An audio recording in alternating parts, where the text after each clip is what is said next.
안녕하세요. 장윤선 변호사입니다. 이번 시간에는 임차인의 우선 변제권에 대해서 공부를 해보도록 하겠습니다. 먼저 우선 변제권 관련 조항을 살펴보도록 하겠습니다. 주택임대차보호법 제3조의 2항에는 대항요건과 확정일자를 갖춘 임차인은 후순위 권리자나 그 밖의 채권자보다 우선하여 보증금을 변제받을 권리가 있다고 규정하고 있고요. 상가건물 임대차보호법 제5조의 2항도 마찬가지로 대항요건 갖추고 확정일자를 받은 임차인은 후순위 권리자나 그 밖의 채권자보다 우선하여 보증금을 변제받을 권리가 있다고 규정하고 있습니다. 이게 바로 우선 변제권입니다. 그럼 우선 변제권의 요건을 살펴보도록 하겠습니다. 인도와 주민등록이 이런 두 가지 대항요건 구비하셔야 되고요. 그리고 임대차 계약서에 확정일자 갖추셔야 되고 임차주택이 경매 또는 체납 처분에 의해 매각이 돼야 됩니다. 임차인이 배당 요구의 종교까지 배당 요구를 꼭 하셔야 돼요. 이 배당 요구 하는 거 중요합니다. 가만히 있는다고 주는 게 아니에요. 그래서 배당 요구의 종교까지는 배당 요구 꼭 하셔야 돼요. 대항 요건과 확정일자 이 두 가지가 결합을 하면 우선 변제권이 생기는데요. 근저당권자와 비슷한 권리를 인정해 주는 거예요. 원래 채권자들끼리는 평등 배당을 하거든요. 임대차 계약, 채권 계약이잖아요.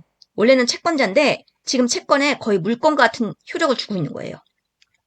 확정일자를 갖춘 임차인이 보증금의 우선 변제를 받기 위해서 반드시 대항 요건을 경매 신청 등기 전까지 갖춰야 할 필요는 없습니다. 이게 소액보증금의 최우선 변제권과 다른 점이에요. 소액보증금의 최우선 변제권 있죠? 소액만큼은 아주 선순위 제1순위로 주는 거. 그 돈은 대항 요건을 경매 신청 등기 전까지 갖춰야 되는데요. 이 우선 변제권은요. 확정일자를 갖춘 임차인이 보증금의 우선 변제를 받기 위해서 반드시 이 대항 요건을 경매 신청 등기 전까지 갖춰야 할 필요는 없습니다. 대항 요건의 존속시기 보겠습니다. 배당 요구의 종기 시까지 대항 요건이 존속해야 하고요. 배당 요구의 종기가 연기된 경우 연기될 길까지도 존속을 해야 돼요. 임차인이 주택임대차보호법 제3조 제1항의 인도와 주민등록을 마치면 그 다음날 오전 0시부터 제3자에 대한 임대차의 효력이 발생하므로 확정일자를 갖춘 임차인의 우선 변제권 성립 시기도 대항 요건을 갖춘 시기에 의해 영향을 받게 됩니다. 근저당권 설정일과 주택의 인도일, 주민등록일, 확정일자 부여일이 모두 같은 경우는 임차인의 우선 변제권은 주택의 인도와 주민등록을 마친 다음날 오전 0시에 인정되기 때문에 근저당권자가 임차인에게 우선하게 되고요.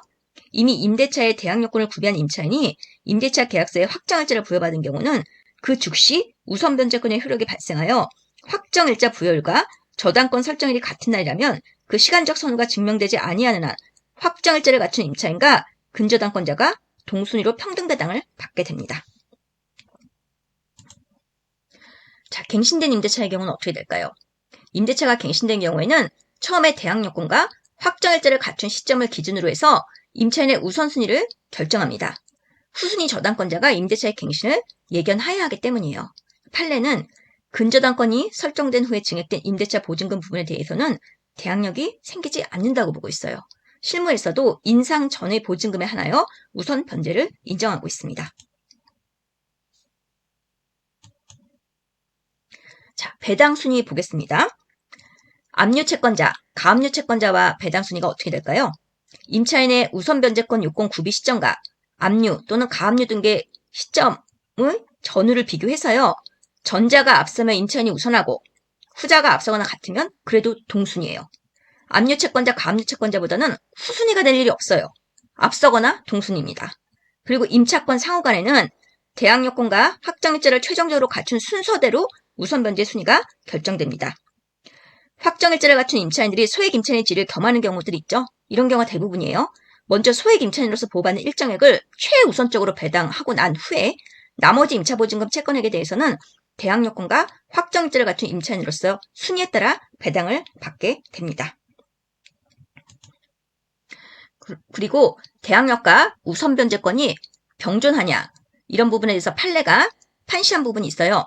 판례는 대항력과 우선 변제권을 겸유하는 임차인은 두 가지 권리 중 하나를 선택할 수도 있고 보증금이 전액 변제될 때까지 두 가지 권리를 순차적으로 행사할 수도 있다고 판시했습니다. 여기에서 선택의 의미라는 게 임차인이 두 가지의 권리 중 어느 하나만을 선택해서 행사할 수 있다는 것이 아니라요. 두 가지 권리를 모두 행사할 수 있고 한 권리를 선택하여 행사했다고 해서 다른 권리 행사에 아무런 지장이 없다는 의미입니다.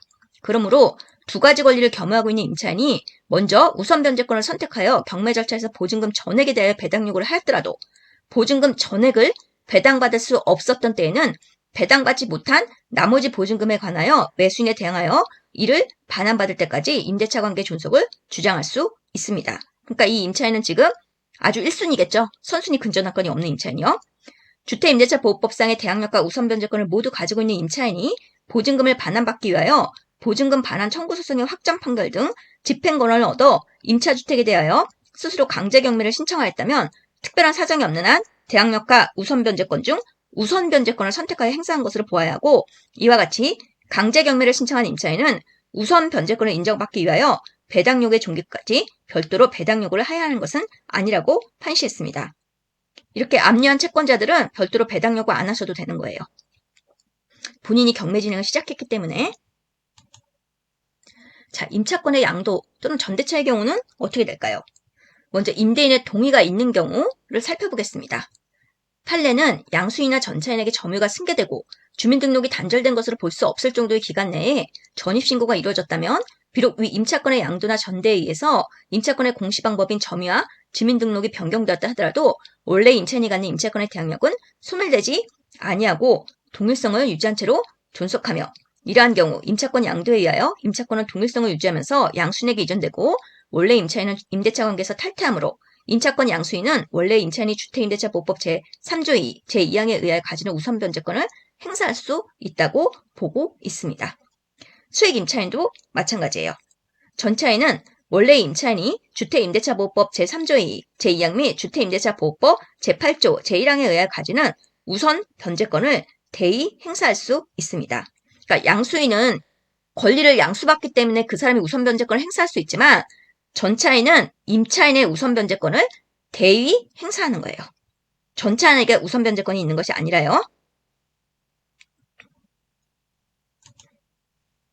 임차권의 양도 또는 전대차의 경우 계속 보겠습니다. 임대인의 동의가 없는 경우에요. 이 경우는 원칙적으로 임대인의 동의가 없는 임차권 양수나 전차인은 임차권의 양수나 전대차 및 그에 따른 사용 수익을 임대인에게 주장할 수 없기 때문에 보증금의 우선 변제권도 인정될 여지는 없죠. 다만 예외적으로 임차인이 비록 임대인으로부터 별도의 승낙을 얻지 아니하고 제3자에게 임차물을 사용 수익하도록 하였다고 할지라도 임차인의 그와 같은 행위가 임대인에 대한 배신적 행위라고 할 수 없는 특별한 사정이 인정되는 경우에는 우선 변제권을 인정해 줄 수 있다는 판례가 있습니다. 자, 대법원 판례 하나 살펴볼게요.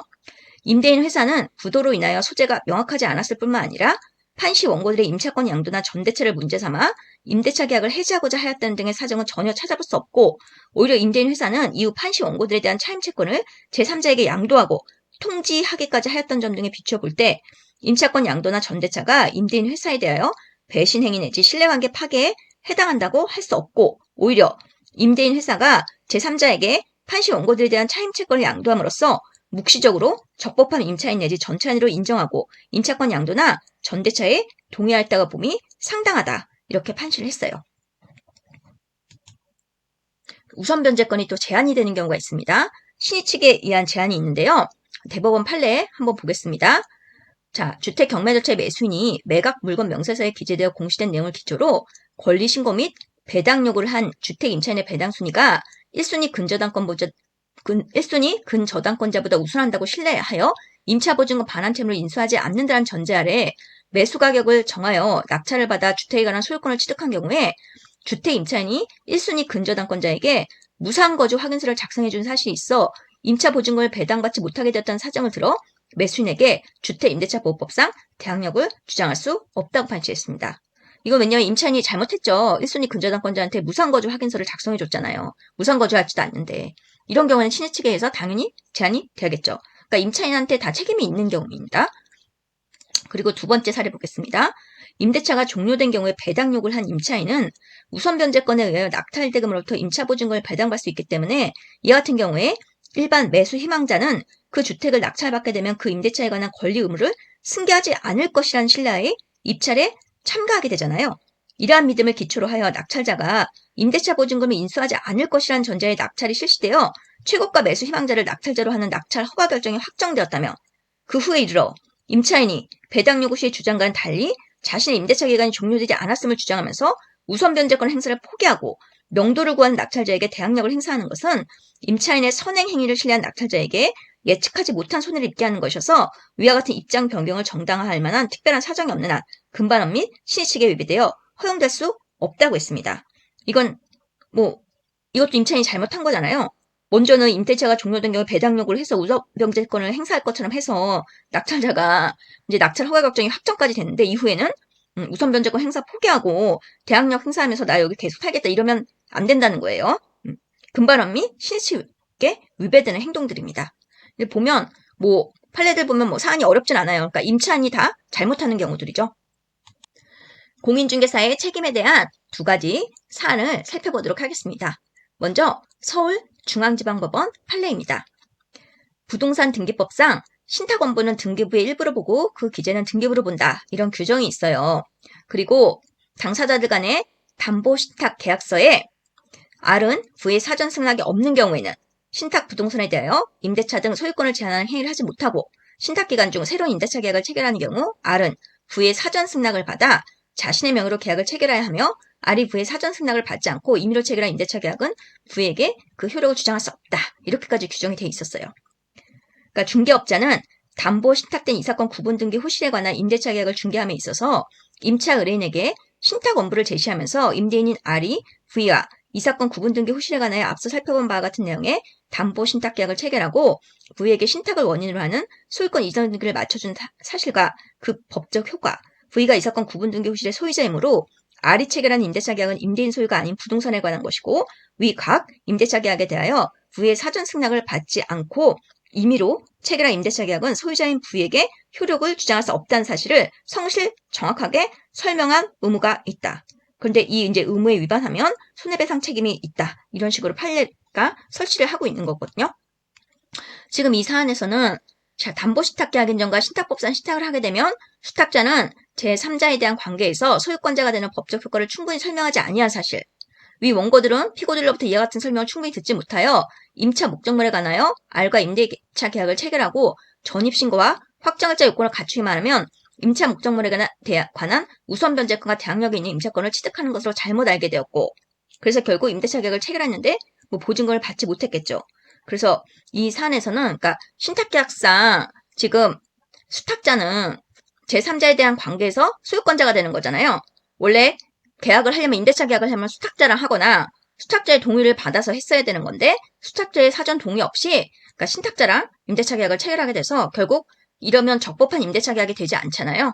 그럼 우선 변제권과 대항력이 있는 임차권을 취득할 수가 없습니다. 어떤 사안인지 이해는 가시죠? 그러니까 신탁부동산의 경우에는 이게 굉장히 중요해요. 그리고 신탁원부 잘 확인해 보셔야 되니까.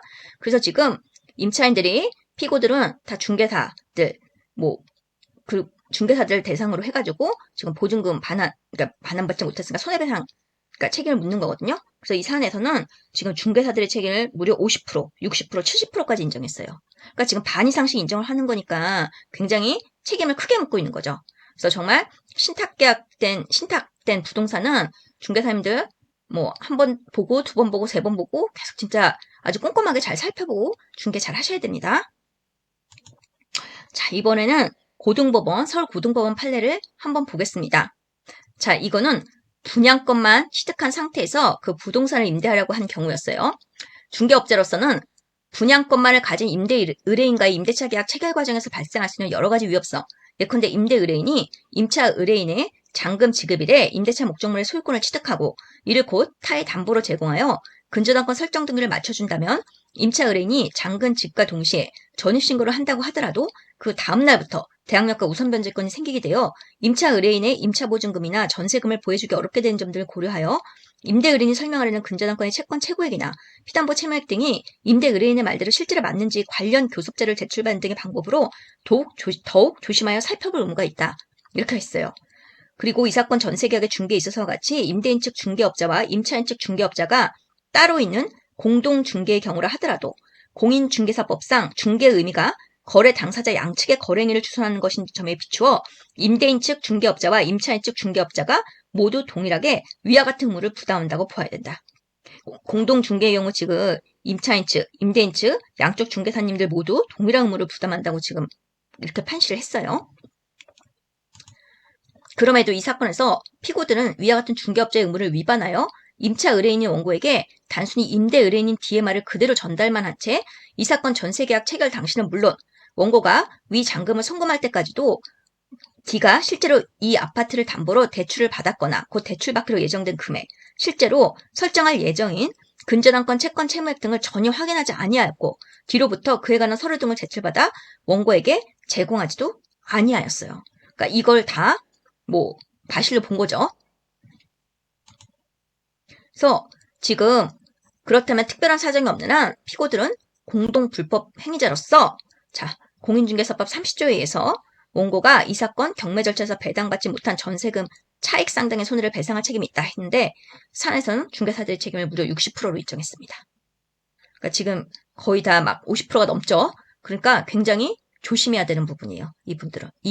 그래서 중개사님들 이런 특히나 이제 우선 변제권, 대항력 이런 거랑 관련해서는 주의무 잘 생각하시고 그리고 진짜 한 번 보고 두 번 보고 세 번 보고 네 번 보고 정말 꼼꼼하게 잘 확인하시고 살펴보시면서 중개를 하셔야 합니다. 오늘 방송 시청해 주셔서 진심으로 감사드립니다. 좋아요, 구독 눌러주시면 저에게 많은 힘이 됩니다. 다음 시간에 또 뵐게요.